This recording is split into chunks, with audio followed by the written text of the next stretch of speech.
ఆ ఫ్లో నాకు వచ్చేస్తుంది. అండ్ సినిమా స్టార్ట్ అయినప్పుడు నాకు ఫస్ట్ రోజు నుంచి లాస్ట్ రోజు వచ్చేసరికి నాకు యాక్చువల్గా అర్థమయ్యారు. ఓకే, కళ్యాణ్ సార్ మీటర్ ఇది, కళ్యాణ్ సార్ ఇలా ఉంటారు, కళ్యాణ్ సార్ ఇలా వర్క్ చేసుకోవచ్చు.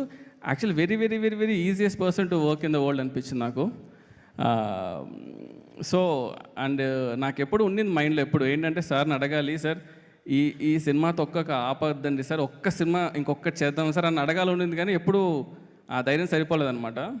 ఒకరోజు బాంబేలో షూట్ చేసేటప్పుడు ఇలా వీళ్ళతో అందరితో అడిగించి సార్కి లాస్ట్లో సార్ ఇది తీద్దామా సార్, ఇది హిట్ అయితే మాత్రం ఒక్కటి తీద్దాం సార్ ప్లీజ్ అన్నాను.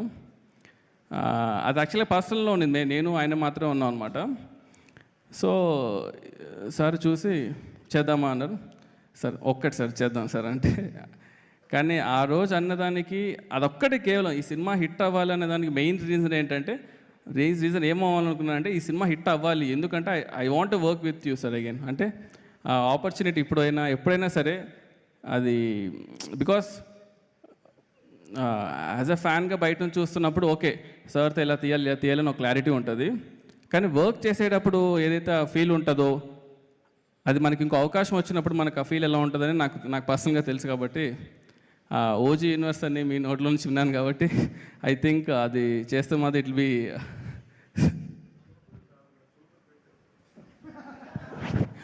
సార్. Thank you sir. ఇంకొకటి మెయిన్గా చెప్పదలుచుకుంది ఏంటంటే, ఈ సినిమా స్టార్ట్ అయినప్పుడు